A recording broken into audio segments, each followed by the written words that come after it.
Welcome everybody to the second edition of Revised Strength and Wellness Presents during the COVID pandemic, and thanks for joining. So again, thanks for everyone being here. I know it's a tough time for everybody, but for giving some time to us right now and being here with us, we really appreciate it. Secondly, we really appreciate you being part of our family. Everyone here, just by being here alone, I'm really excited for tonight. I'm actually going to shut up tonight and turn everything over to Steve, Luke, and John shortly. These guys I've had the pleasure of working with them for the last 18 months in building up Revive, and it has been nothing short of a spectacular experience. So it's just a pleasure to introduce all three of them to you, and let you know what we have coming up. So we're not sure. From what I understand, on Monday, we're going to know a lot more about what will be reopening on May 1st, and we'll have a better idea, and we'll update you as soon as possible. But we have plans for both possibilities. If we don't open, we have ideas for where we go from here, and we have plenty of great ideas coming forward, but we're not going to spoil them yet. And if we do open, we will be ready to go. So we've been working on everything, and we have almost all of our equipment in, and everything's ready to go. So we'll be excited to have you in that space very, very soon. And with no further ado, I'm going to turn it over to Steve Matre, Luke Cousineau, and Jonathan Dix for the rest of the night. All right, thank you, Sanjay, and thanks everyone else for joining us tonight. We just want to touch a little bit on motivation and how that's changed through this pandemic. First, I just want to define motivation, and according to Cal Newport in his book, So Good They Can't Ignore You, basically motivation in the workplace or elsewhere requires that you fulfill three basic psychological needs. So we're looking at autonomy, competence, and relatedness, right? So autonomy, the feeling that you have control basically over your day, and competence, that feeling that you are good at what you do, and then the relatedness or the feeling of connection that you have to other people. So what's that look like now, right? Autonomy, right? No one's watching you anymore. Essentially, like your feelings or actions maybe feel like they matter a little bit less. A lot of choices now, less commuting, more time at home, a lot more distractions. And now your workout is basically whenever you want to do it, right? Instead of having a dedicated time or either for yourself or set up with a coach. And then competence, right? New schedule, rhythm has been interrupted. And maybe you're not sure, what you're doing is right or going in the right direction. And then the relatedness, right? So the biggest part for us in the gym is our community, where you have people there that are encouraging you, celebrating your victories, the atmosphere, your gym family. We're definitely missing that. So we wanted to talk a little bit, just kind of what's that look like at home?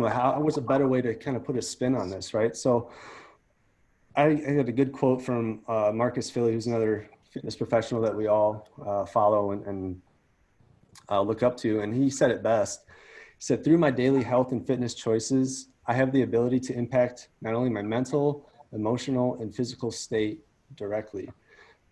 So not only can you be a positive influence on yourself, right? You can be a positive influence for all those around you, all your loved ones around you. And then we look at competence. And now we're looking at fitness in kind of a different lens now. So completing any type of physical activity, celebrate that win, celebrate and anything that you've done, right? We have to look through a different lens now. What is exercise? So we like to look at it and think of like daily life movement. So a little bit different than our normal exercise. So household chores, right? Gardening, walking your dog.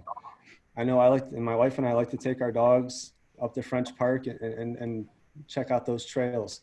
And I know there's tons of other parks around here too. I know Steve likes to take his his dog out all over the place. So there's so many options to get outside and enjoy the great parks that we have in the greater Cincinnati area. Food prep, like maybe you don't think of that typically as an exercise, but that's movement in itself, right? That takes time. It takes preparation to do things. Playing with your kids, include your kids in your exercise.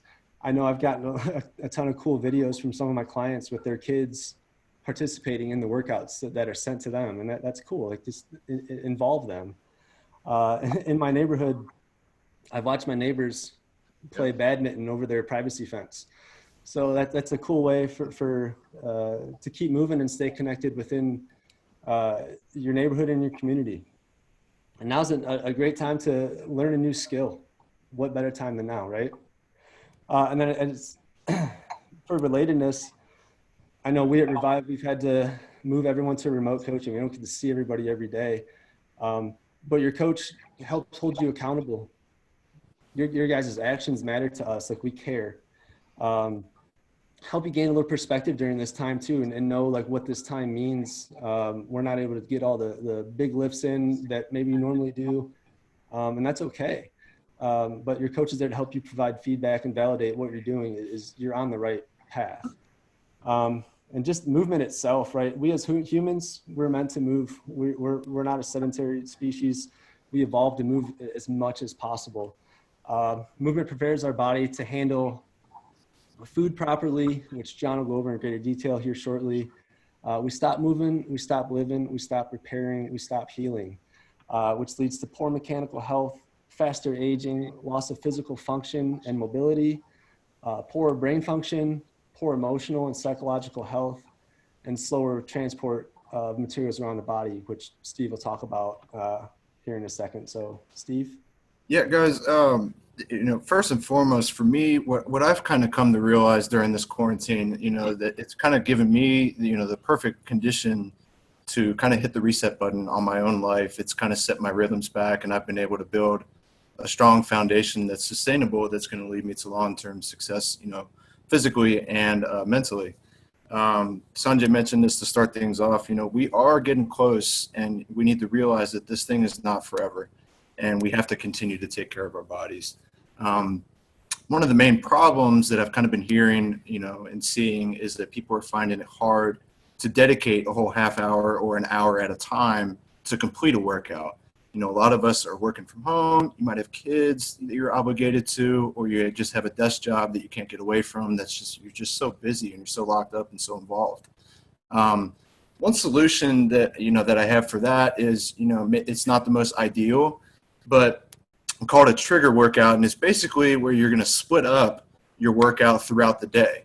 So for example, let's say you're working from home, or you have a desk job, and just as a general idea, if you're sitting at your desk, it's a good thing to keep in mind to get up from your desk every 60 minutes and just move for a couple minutes. All right, it's good for your mental health, because we're not meant to be sitting for extended periods of time. Okay, that's just not how our bodies are meant to be. So with this trigger workout, basically what you do before your day starts, you pick out what's called your trigger room. This trigger room is just basically every time that you walk into this room and you cross an object, you're reminded that you're supposed to do part of the workout. Now, part of this workout could be maybe just a couple reps from your workout. Maybe it's one set, maybe it's two sets, whatever it is. You start your day off, you set parameters, but by this certain time, maybe your work day ends at 5 o'clock or 6 o'clock. You start your day and you say, my workout is going to end at 5 o'clock or 6 o'clock, and I'm going to be done with this. The way we write our workouts right now, in remote programming, and most of the time, they're already split up into split sets like A1, A2, A3, B1, B2, B3. So think about it this way. If your workday starts at 8 o'clock, your first break, you're going to get up at 9 o'clock. You're going to go into this trigger room, and you're going to perform a couple reps of that specific exercise from A1 or A2. And then by the end of the day, you've already completed your whole workout, all right? And then we'll talk a little bit about hydration, but another thing that you can do during this is set a water bottle in that trigger room, and every time you go in there, start taking a couple sips of it, all right? And I know, John, you're going to touch a little bit on this hydration issue also, but if you're taking chugs of water while you're sitting at your desk, you're not going to absorb it, and you're not going to be able to, your whole digestive process is going to get all messed up. So put that water bottle in that room that you're going to perform part of your workout in, and just take a couple sips. All right. That way throughout the day, and by the time your workout is finished, you have good mental health and you have gotten through the day hydrated. All right. And we've set ourselves up in a good position that where the rest of your day, you can focus on getting a good meal in. And then by the time you go to bed, you're ready to tackle this thing the next day. So I think that kind of leads into, some of the points that we're going to bring up about some basic lifestyle guidelines. So if John, you want to kind of take away on that. Yeah. I think that, when we look at this and this whole talk today, I think a through line that we can say is that this is kind of about rhythms, right? And establishing rhythms, establishing patterns. And so the body's rhythm, right, is the circadian rhythm. And essentially it correlates to your sleep and wake cycles, as, hopefully that's what it is. For the better part of 4 years, I was working at a level 1 trauma center on night shift. And I can tell you that that when your sleep patterns are twisted, especially if you're a flex shifter, like I used to be, it's very difficult to work 3 shifts in a row that are night shifts, and then next week in and out, day shifts as well, and then some midday. And it messes with you big time. When your circadian rhythm is in check, your body optimizes your sleep quality. Your body basically knows when to sleep, and it knows when to wake up. And this is under normal, and actually it isn't normal circumstances. A normal circumstance would be if you're in the middle of the woods by yourself, and you're waking up with the sun, and you're going to bed as the sun goes down. No light pollution, anything like that. That's when your body is working its best. And I think anybody that camps could probably be able to say this as well, that you probably never got as good a quality sleep as you got when you were sleeping in a tent under the stars, and you were, looking at campfire light before you went to bed. So what throws the circadian rhythm off track? A lot of things, and unfortunately, there are a lot of things that are perceived that are things that we kind of can't get rid of, or we kind of have to use. I'm kind of keying in on one of the things that has the most immediate impact, and it's excessive blue light after the sun sets. What's blue light, right? It's basically everything you watch on a screen right now. Unless you're taking measures to kind of mitigate that light, you see it every night. And I've been guilty of it too, going to bed, with the TV on to the hum of the TV, and then waking up at 4 a.m. all messed up and all weird, because, the idea behind it is that the sunlight that's the earliest in the morning is on a bluer spectrum. And that blue light correlates to photoreceptors in your eyes, and that's where it first begins. And that process drives all kinds of, mitochondrial function all the way up to metabolic function. But that's what that light's designed to do. It gets you energized, it gets you up, and it gets you moving. Whereas the evening sun is more of a red to orange hue. And essentially what that does is it turns off that idea that you need to be awake, and it starts to change that process over into going to sleep. Maybe consider candlelight. We have some candles at our house that we'll use at night, but just, with a 1-year-old and a 4-year-old right now, we've kind of switched over to some blue blocking light bulbs. And so they're just certain lights that will turn on at night. And what it does is it creates an environment that kind of mimics a campfire. There's also a few apps. I think there's one called Flux, and then one called Iris as well, that you can utilize for your computer screen. And then also for your iPhone. I'm not sure, I know that there's something out there for those that use Android platforms as well. But the idea behind that is what it does is it runs off of kind of a master clock.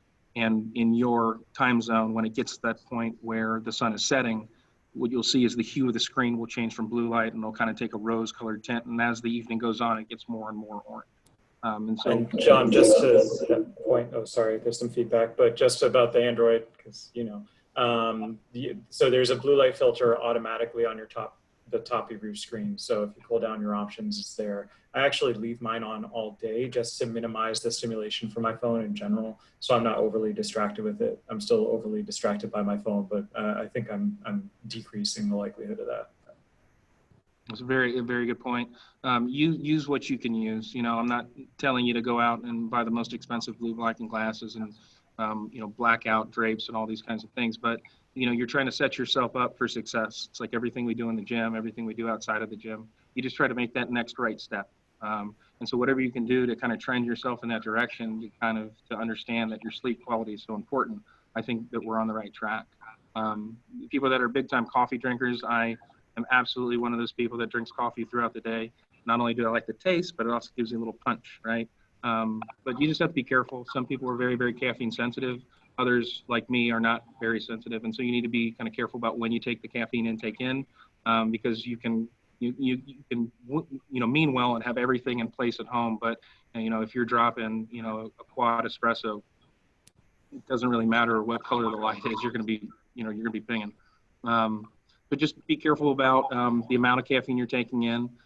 Be careful about the form that it's taking in. I like coffee the best, but there's a lot of wonderful, really, really interesting, neat drinks that are out there that all claim to have the most caffeine or the most alertness. And you have to be careful about some of the additives that are in there as well. It's less about the caffeine and more so about kind of the sugar or the sugar alcohols or whatever artificial sweeteners that they're using.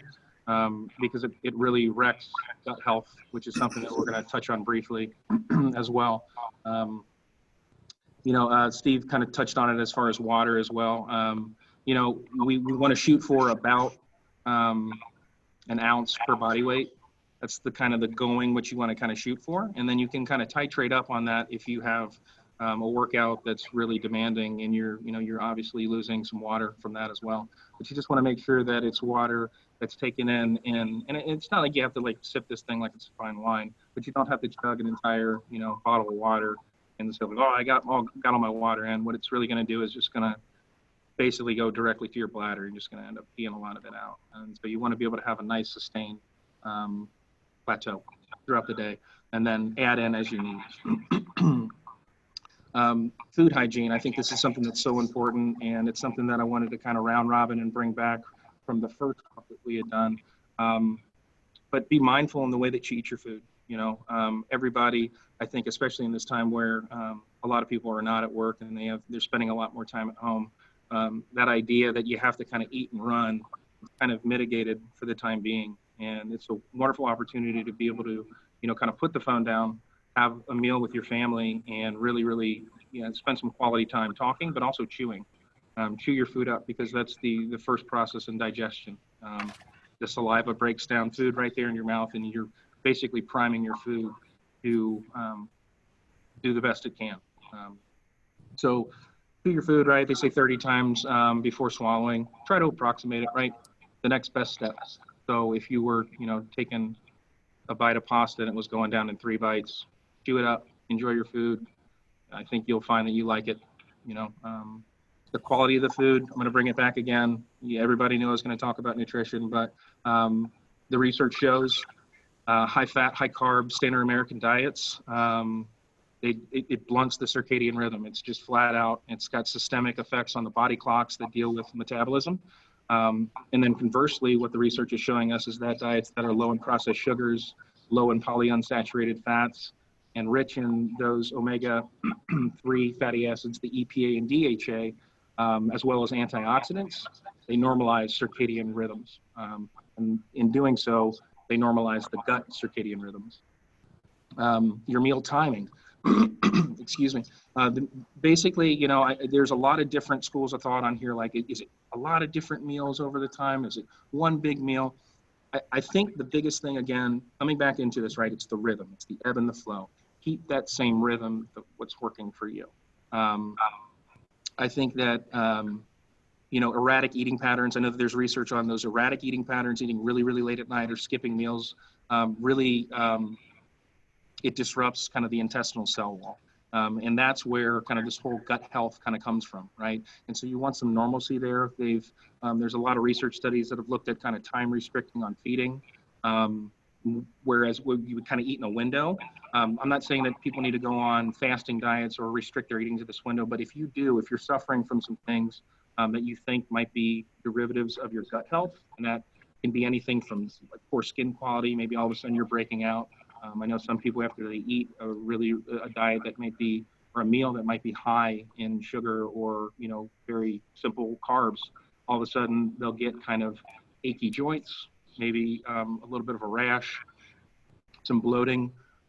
They just know that they don't feel good. And I'll explain a little bit later, but those kinds of effects are systemic effects. And the idea behind here is that your gut health is really, it drives the health of your entire body. There's a lot of people that realize now that there's a gut-brain axis that exists, and your gut really does drive a lot of the processes, if not all in some way, shape, or form, starts from the gut. And so it should just rule of thumb, if you're feeding yourself with the best food, the next best step, right? I think that it's important to kind of look at your microbes as well. And I'll touch very briefly on this one, but they have their own circadian rhythm as well. It's very interesting stuff if you're a nerd like me, but it really is. They run on their own cycle. And so these gut microbes that have these spots that they like to live, they migrate at different times of the evening, different times of the day. So they have different locations. They fluctuate in their production of some metabolites, like short chain fatty acids. It's one of the most important things that your gut produces. And they modulate, like, listen to this, they modulate gene expression and biochemical pathways that are both locally in the gut and also systemic. So right there, that's just telling you, the research is telling you right there, that if you have a strong gut flora, if your gut bacteria are in the right place at the right time, you're doing pretty well everywhere else, right? So the next best step. A lot of people here, and maybe some people have heard of leaky gut syndrome before, but it's a wide array. But what it really kind of deals with is gut dysbiosis. And all that means is that the bacteria that in certain places in your large and small intestine have migrated into a spot, usually the stomach, and they're not supposed to be there whatsoever. They have a very distinct process in a location where they're at. And that comes about with the diet that you eat. So how do you improve your gut health? I never like to give you kind of the problem and not give a solution there, but there are some basic things that you can do that can really, really kind of bulletproof that gut health. And, I won't talk about immunity and I won't talk about kind of the immune system, but just a blurb from that, your gut health is so closely tied to your immunity as well and your immune health. Obviously remove the processed inflammatory foods from your diet. Add fermentable fibers. These are really good because this is the food that the good bacteria likes to eat. And so the beneficial gut bacteria, they love it, and it helps to reverse the leaky gut syndrome. You can add fermented foods. I love kombucha, but I also adore sourdough breads, real sourdough breads, fermented, any kind of pickled fermented vegetables, things like that. Kefir, I'm sorry, is another good one as well. If you could make it at home, awesome. If not, I get it. But there's a lot of really, really good natural options that are in the city. And I think that if you really, really want to try it and explore some of this stuff, it does have kind of a palate that's a little bit interesting getting used to. But if you like beer, if you like bread, and you like cheese, I think you'll be okay with fermented foods as well.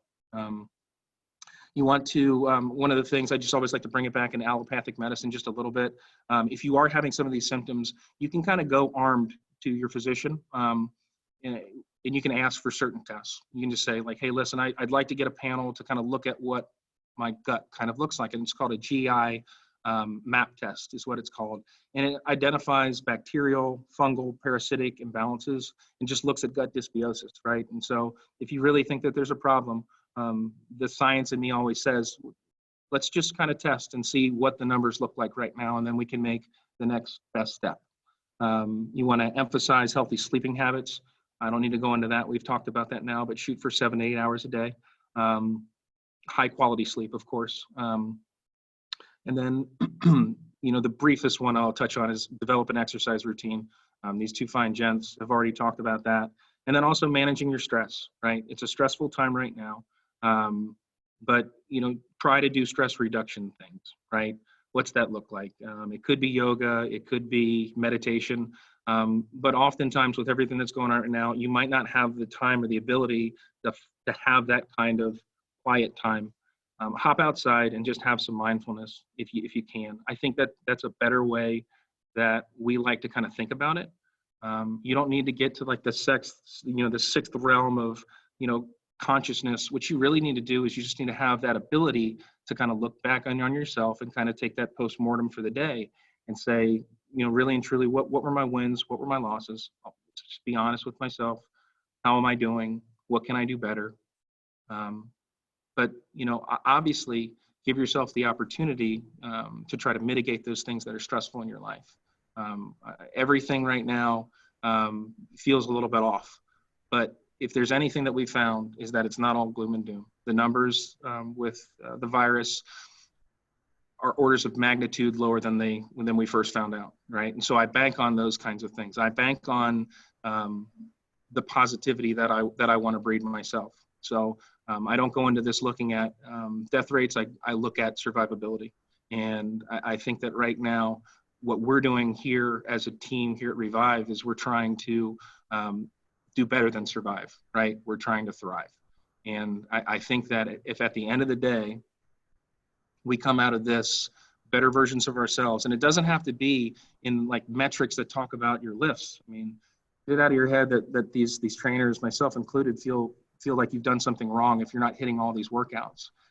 You might be a couple pounds heavier. You might not be putting up the weight that you were doing when we finally do open. But think about it in this way. You might have a dip there, but you've bulletproofed your psyche. You've bulletproofed yourself to kind of take on these stressors that are hitting you every day.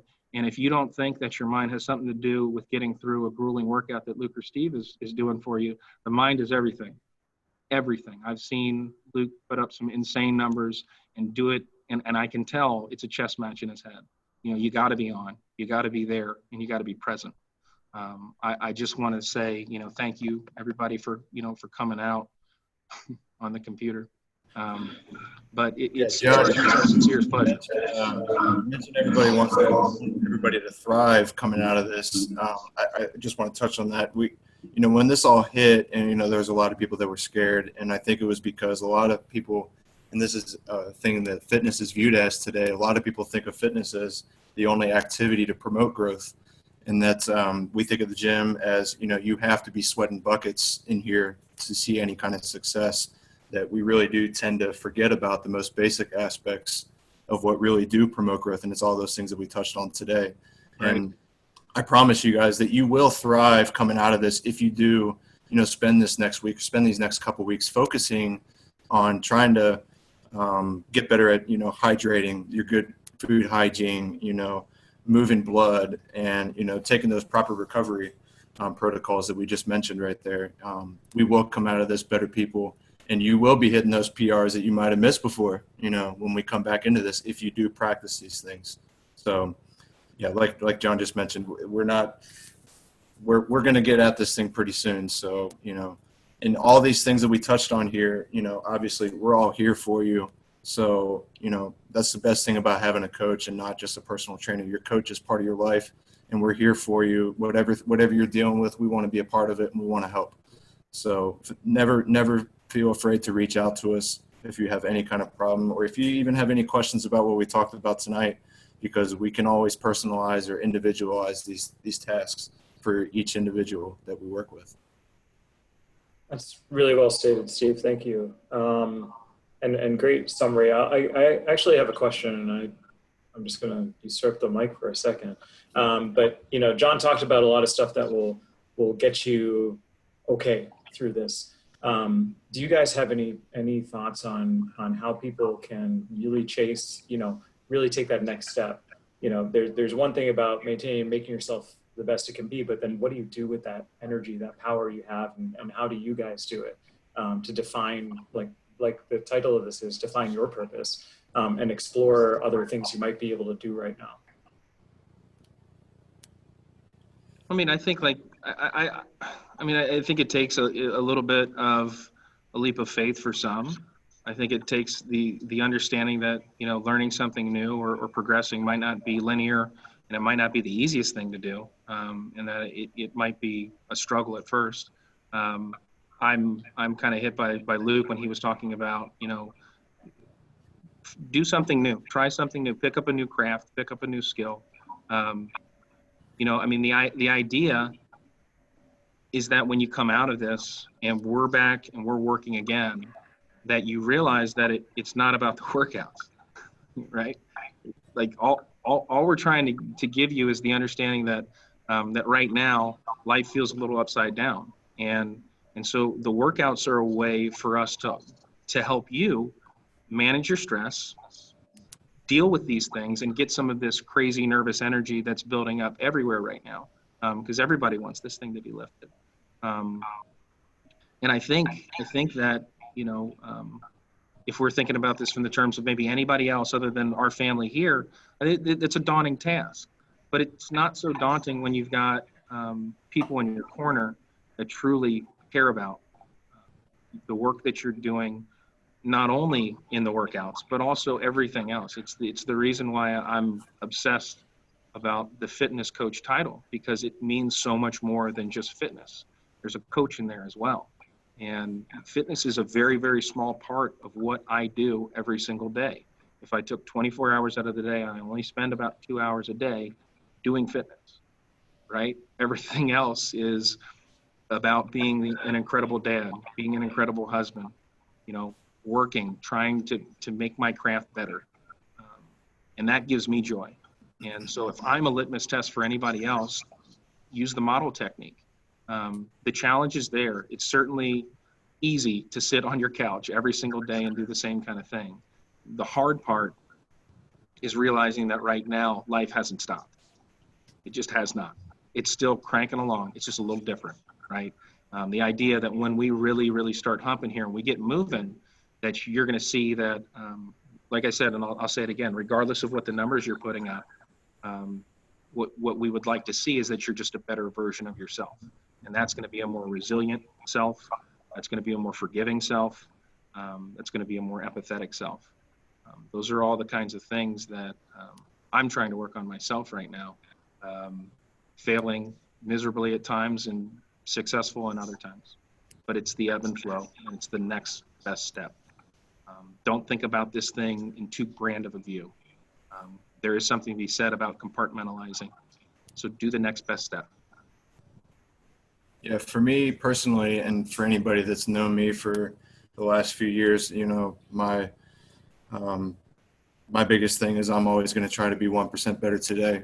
And I've stuck with that. Obviously now I can't be the 1% better that I usually am in the gym, but I can still be that 1% better at home by cooking my meals. Maybe it's just a small task. That 1% could be eating 5 fruits and vegetables at home a day right now, cooking my meals, going out for walks, taking the dog out, talking to John and Luke and Sanjay here about, you know, how we're going to be better as coaches.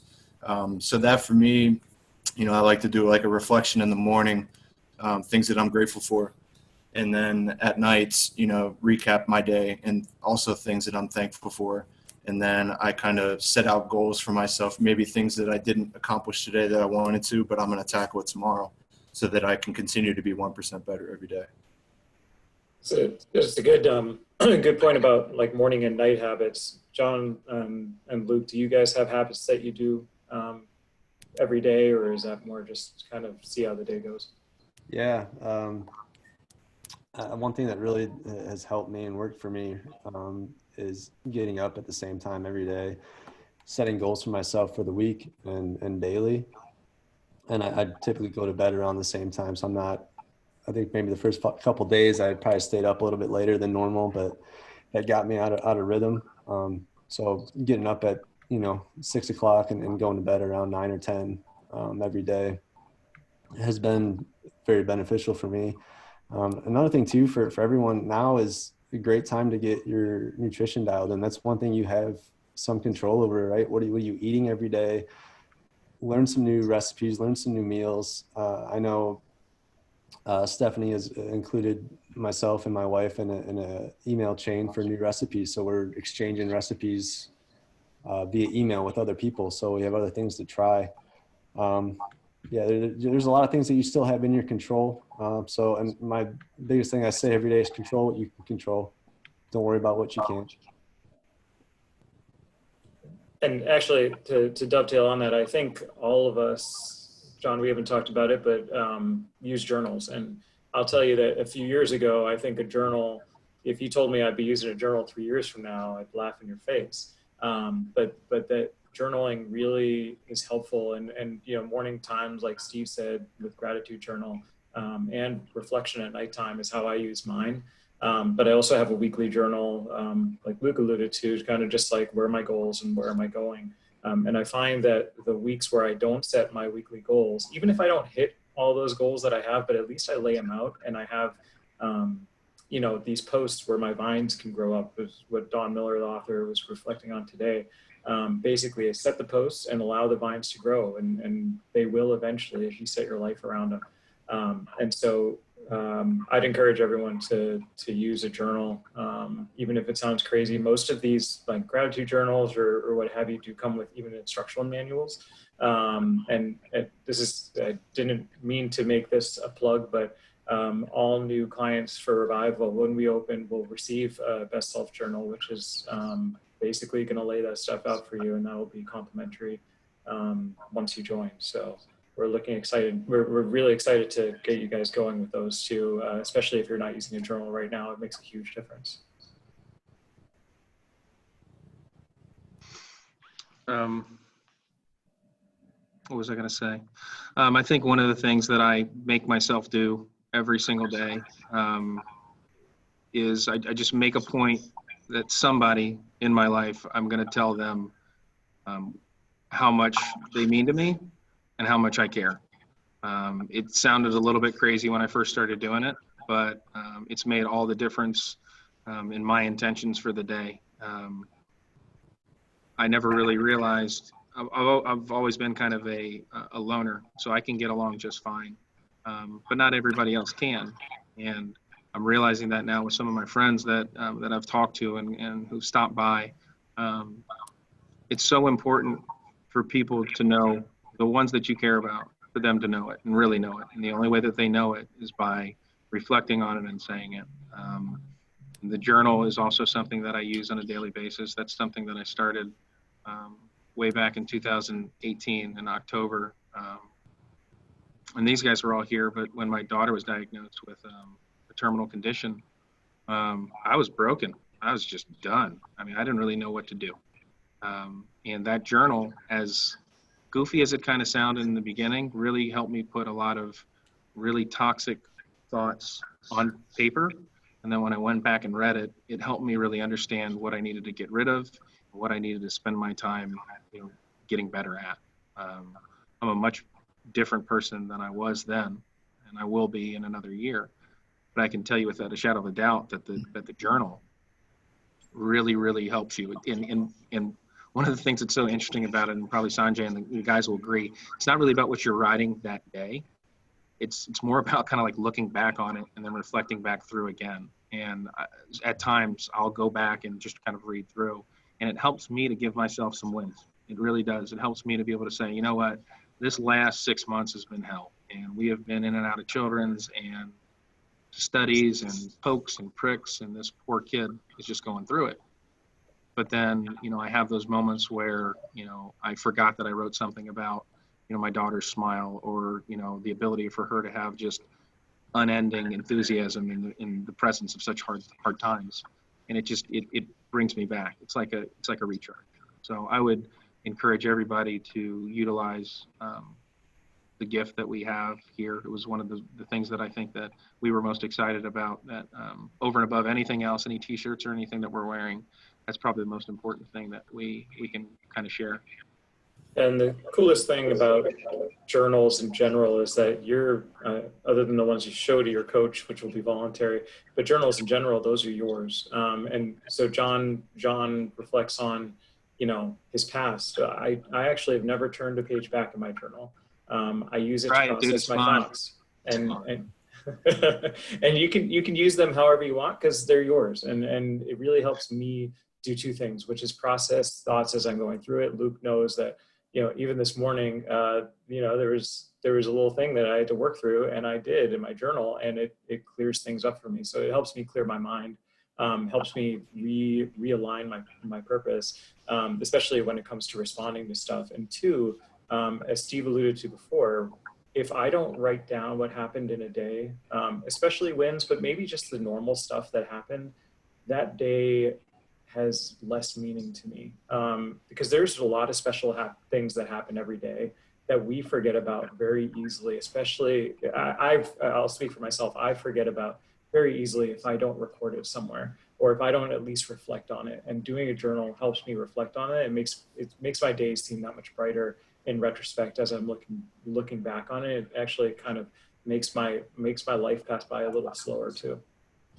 Yeah, there's also something to be said about, getting your thoughts down on paper and improving your sleep quality too. I found that, my mind is always at work. I'm constantly thinking about things, things I want to do, things I want to improve on. How can I be a better coach? How can I be a better person? What book am I going to read? What am I going to eat for dinner tonight? My mind is always thinking about something. So getting these thoughts down, when I started journaling last year, using this Best Self journal, whenever I first started writing stuff down, I found that I started to sleep a lot better too. So there's something really to be said about getting those thoughts down, whatever it is you're thinking, counting your wins, bragging about yourself, being honest with yourself too about where you are right now and where you want to be. You're going to go to sleep that night feeling better, and you're going to wake up that next morning feeling refreshed and ready to reflect on what your today is going to look like. Yeah, you're right. I mean, there's definitely a cathartic moment that happens, that kind of that wash away. There's a whole lot of emotional baggage that we carry every single day, and getting that stuff out and onto paper, I think, has a cleansing effect as well. So I certainly can agree with that. And when your mind's not racing, all of a sudden you have more ability to do what your body intended to do. And when it's time to sleep, it's time to sleep and dream. So that's what you're doing. So. Great. I think that's all we have. Are there any questions, comments from anybody? We have a few people in the audience right now, so feel free to unmute your mic if you have a question or a comment or anything, or feel free to throw something in the chat window.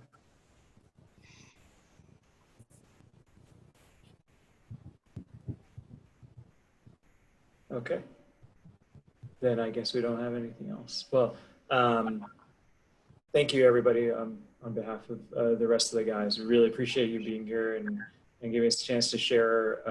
Well, these guys, I appreciate you guys so much for sharing so much of yourselves with everybody and with me. So we will continue to move forward and continue to have these hopefully more frequently as well. We have plans going forward for that too. So we'll look forward to seeing everybody next time. Yeah, Thanks, guys. Yeah, thank you guys.